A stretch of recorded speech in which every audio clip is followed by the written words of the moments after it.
How do interest rates affect inflation? It's a question that often pops up, especially when we talk about monetary policy.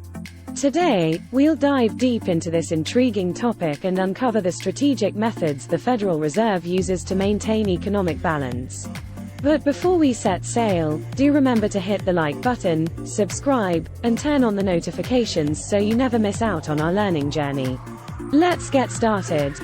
Interest rates and inflation share a complex yet critical relationship.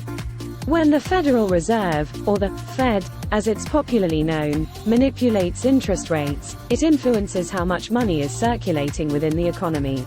This, in turn, affects inflation. Now you may ask, how does this happen?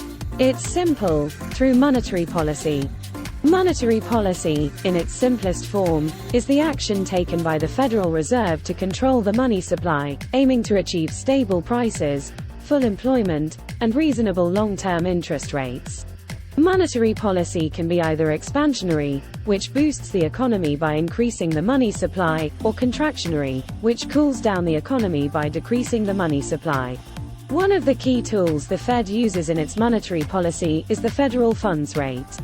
This is the interest rate at which depository institutions, like banks, lend reserve balances to each other overnight. When the Fed wants to suppress inflation, they increase the federal funds rate. An increased federal funds rate encourages banks to hike the rates on riskier loans. The reason? Higher interest rates make borrowing more expensive, which slows down lending and borrowing activities. On the flip side, these increased interest rates also make the Fed's risk-free assets more attractive. By steering more of their funds into the Fed's risk-free assets, banks effectively shrink the money supply. With less money floating around in the economy, the inflation rate is kept in check.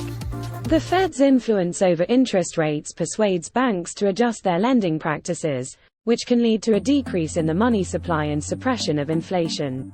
The crucial pieces to remember are monetary policy, the federal funds rate, and the money supply.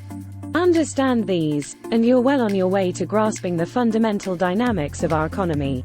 The world of economics is complex, but with every new concept we understand, we become better equipped to navigate our financial futures. Remember, keep learning, stay curious, and aim for success.